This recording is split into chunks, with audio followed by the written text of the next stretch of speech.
নমস্কার, শিক্ষা কুটিরের আরো একটি নতুন এবং দুঃখজনক আপডেটে স্বাগত জানাই। দুঃখজনক এই কারণেই বললাম, এনটিএ কিছুদিন আগে নিট পরীক্ষা নিয়েছিল এবং সেখানেও একটা বিস্তর দুর্নীতির কিন্তু আভাস রয়েছে এবং সেটা শেষমেশ সুপ্রিম কোর্ট পর্যন্ত করিয়েছিল। তো আবারও নেট পরীক্ষার কিন্তু সেই একই অঘটন ঘটে গেল এবং নেট পরীক্ষাটা কিন্তু কেন্দ্রীয় শিক্ষা মন্ত্রক বাতিল করে দিল শুধুমাত্র দুর্নীতির অভিযোগে। কি রয়েছে আপডেটটি সেটাও জানবো এবং সেই সঙ্গে আপনাদের মূল্যবান কমেন্টটি অবশ্যই কমেন্টে করতে ভুলবেন না। তো সত্যিই কি দিনকাল এলো, এটা একটা ভাবনার বিষয়। কারণ কালকে যারা নেট পরীক্ষা দিতে যাচ্ছিল বা আমিও ছিলাম, তো তখন সকলের মুখে একটাই হচ্ছিল যে অনলাইন থেকে যখন অফলাইনে করেছে হয়তো দুর্নীতি হলেও হতে পারে। এই যে কথাটা, এই কথাটা কিন্তু সত্য হয়ে গেল। তো যাই হোক, কি আপডেট রয়েছে সেটা একটু দেখে নেব। প্রথমে কিন্তু প্রেস ইনফরমেশন ব্যুরো ভারত সরকারের, সেখানে কিন্তু জানিয়ে দেওয়া হয়েছে এবং রিলিজে কি রয়েছে শিক্ষা মন্ত্রণালয় কি জানিয়েছে সেটা একবার দেখে নেব। চলুন দেরি না করে দেখে নিই শিক্ষা মন্ত্রণালয় কি কি জানাল। তো শিক্ষা মন্ত্রণালয় জানিয়েছে ইউজিসি নেট জুন 2024 পরীক্ষা বাতিল। পোস্ট করা হয়েছে রাত্রি 10টার সময় পিআইবি দিল্লি দ্বারা।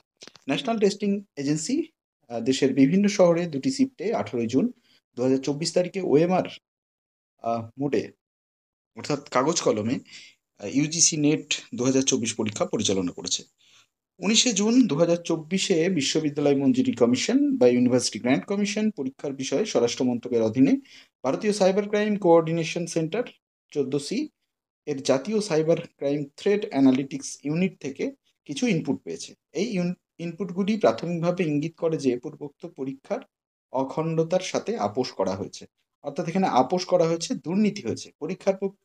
পরীক্ষার প্রক্রিয়ার সর্বোচ্চ স্তরের স্বচ্ছতা এবং পবিত্রতা নিশ্চিত করার জন্য ভারত সরকারের শিক্ষা মন্ত্রক সিদ্ধান্ত নিয়েছে যে ইউজিসি নেট জুন 2024 পরীক্ষা বাতিল করা হবে। একটি নতুন পরীক্ষা পরিচালিত হবে যার জন্য তথ্য আলাদাভাবে ভাগ করা হবে। একই সঙ্গে বিষয়টির পুঙ্খানুপুঙ্খ তদন্তের জন্য বিষয়টি কেন্দ্রীয় তদন্ত ব্যুরো বা সিবিআই এর কাছে হস্তান্তর করা হচ্ছে।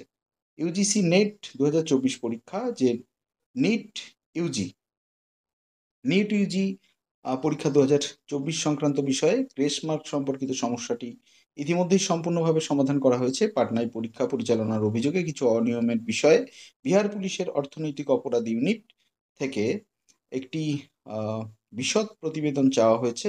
এই রিপোর্ট পাওয়ার পর সরকার পরবর্তী ব্যবস্থা নেবে। সরকার পরীক্ষার পবিত্রতা নিশ্চিত করতে এবং শিক্ষার্থীদের স্বার্থ রক্ষায় প্রতিশ্রুতিবদ্ধ। এটি পুনরুল্লেখ করা হয়েছে যে ব্যক্তি সংগঠন এই বিষয়ে জড়িত থাকলে কঠোরতম ব্যবস্থা নেওয়া হবে। তো যাই হোক, তো এটা সত্যি খুবই দুর্ভাগ্যজনক যে পরীক্ষা হয়ে বাতিল হয়ে গেল এবং একই সঙ্গে নিট ইউজি পরীক্ষাও কিন্তু সেম কেসেই রয়েছে। তো সত্যি এটা দুর্ভাগ্যই। তো যাই হোক, কিছু বলার নেই। আপনাদের কমেন্টে অবশ্যই জানাবেন। ভালো থাকুন।